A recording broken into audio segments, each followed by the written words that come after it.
we're effectively 4 weeks away from the George Begg Festival, and it's fair to say there's a hive of activity here in the workshop. So we'll run through the cars, what's getting prepared. So behind me here we have the Schedule S or Group N New Zealand Telstar, 2-litre car built by Allports in Auckland for Ford, driven by Paul Radisich and Nigel Arkell and a few other people. So the difference between the New Zealand cars and the British touring cars is quite simply the engine's pretty much in the standard spot. The car isn't too far modified from what the road cars were, except they're running a 2-litre motor in this case.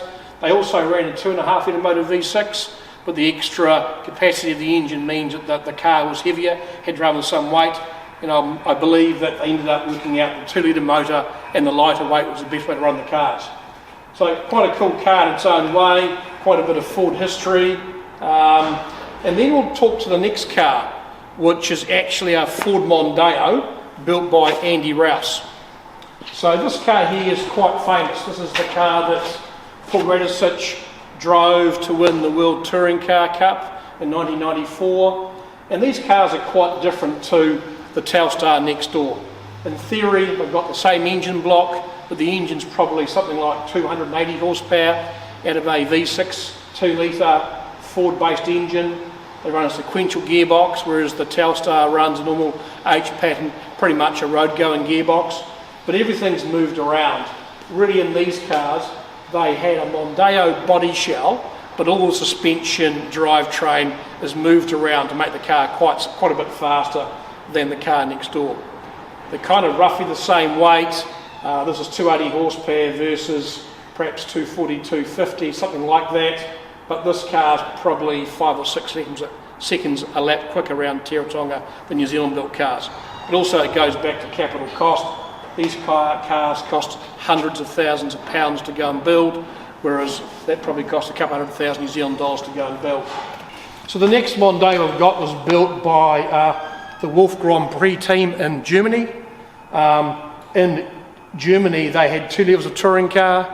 They had DTM, which was the absolute top class, multi-million-dollar 2.5-litre 500 horsepower screamers, which Mercedes, Opel, Alfa accept.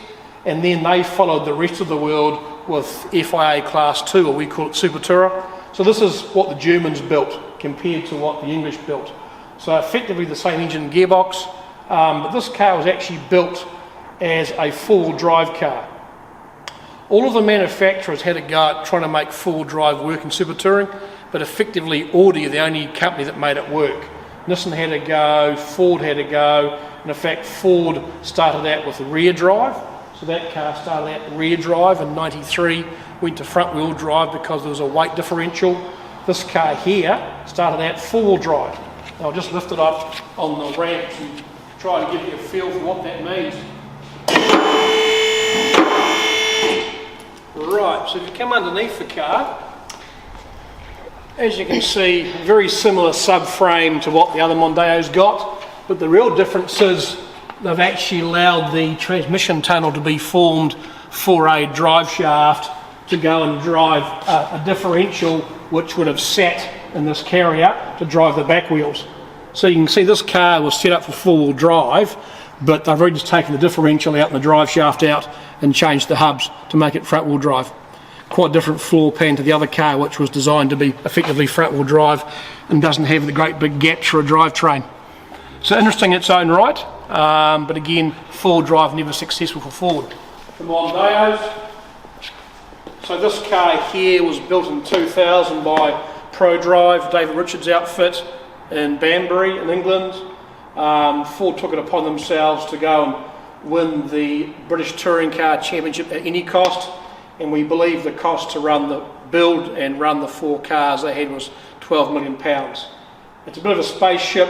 There's not too much that's really Mondeo apart from the body shell. I can't really show you much of the engine because it's not actually there, but if you can see that the engine sits a long way back in the body shell. Effectively the engine almost fits back under the firewall so that the engine weight's behind the line of the front axle, and the car is quite a phenomenal car to drive.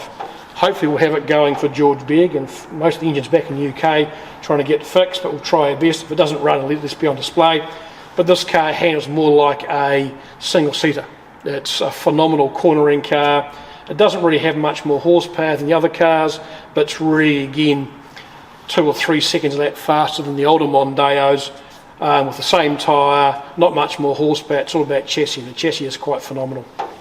Right, so we move back to the Porsche discussions. This is a 996 Cup car, but it's not what you think. It's got quite an interesting history. The car was built by Lyle Williamson for the farmer family in Auckland. When it was built, you weren't allowed to run a Porsche Cup car in the North Island Endurance Series or the Pukekohe 6-hour. It had to be a road car.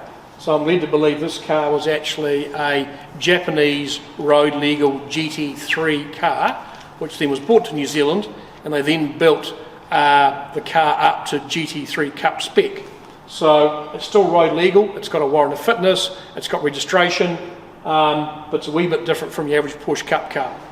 Now it's also got a later model gearbox, it's got a sequential gearbox, it's got slightly different shocks and bits and pieces, but to all intents and purposes it's pretty much a 996 Cup car body shell with some slightly later componentry. Okay, another quite sort of interesting car that we'll have on display and hopefully running for George Begg is this V8 supercar. So this was a walking shore car built by them and then turned into a ride day car. So the car actually has 3 seats, 2 in the front and 1 in the middle of the back, sort of around the roll cage. It was a display car that we had in New Zealand for a while, and we decided to go and put an engine back in it. We've gone a bit radical and put an LS7 7-litre Chev engine rather than the motorsport engine, the 5-litre one that the race teams use. It's got all the normal suspension of a supercar, sequential gearbox, but again it's got 3 seats, which is a little bit novel. So again, hopefully this car should be running and doing demonstrations at George Begg. But you don't tend to get to see a Porsche racing engine in this situation. Normally they're hidden under the back of a car. But this is the 4-litre flat 6 engine out of the 991 GT3R, roughly 500 horsepower. You can see air intakes here, big carbon pendulum, flat 6 engine. This thing revs to 9,200. It's got roughly 500 horsepower at that sort of rev range. And obviously you have the gearbox sitting in front of the engine, which then has drive shafts to each hub. And that's pretty much the complete driveline for a Porsche. Right, further to the Porsches running at George Begg, another quite significant historical car. This is a 996 GT3 RSR. This car was built by Flying Lizards in America. They're just out of San Francisco. They were the factory Porsche team in that mid sort of 2000s period when the 996 ran. And you can see before with the white 996, that's a cup car. So that's very much in their customer sport program, whereas the RSR was a car that they used to do IMSA in America, Le Mans, etc. And the real difference between this and the cup car is the car sits basically a foot wider, the guards are extended, the suspension is pushed out to make the car handle better, a lot of carbon parts, mud guards, bonnets, to actually lower the weight and get the weight off the height of the vehicle. Sequential gearbox, 3.8 litre motor with about 450 horsepower, whereas a cup car had a 3.6 litre motor of about 380 to 400 horsepower. So pretty cool car. I managed to buy it from Flying Lizard in 2008. Ran it in the South Island Endurance Series for quite some years. It's really been a collectible car ever since. It's had a full engine rebuild in the last period of time. Gearbox is pretty fresh, and it's back to the Lizard colours, which are rather distinctive in their silver and red with the snake or the lizard that hangs off the car. So looking forward to having that car running for George Begg. So here we have a Ford Sierra Cosworth in Moonstone Blue. When the road cars were produced, they only came in 3 colours, white, black and Moonstone Blue. I purchased this car in 1993 when I was a young boy in short pants working in England. My uncle Lindsay had bought one brand new and I drove that as an 18-year-old and thought that was a car to have. And by the time I got to UK they were uninsurable, and therefore the price to buy the car was quite low. So when I bought this car in UK, my first quotes to insure it were twice the cost of purchase. So it gave you an idea of how the thieves of England were distorting the values of cars.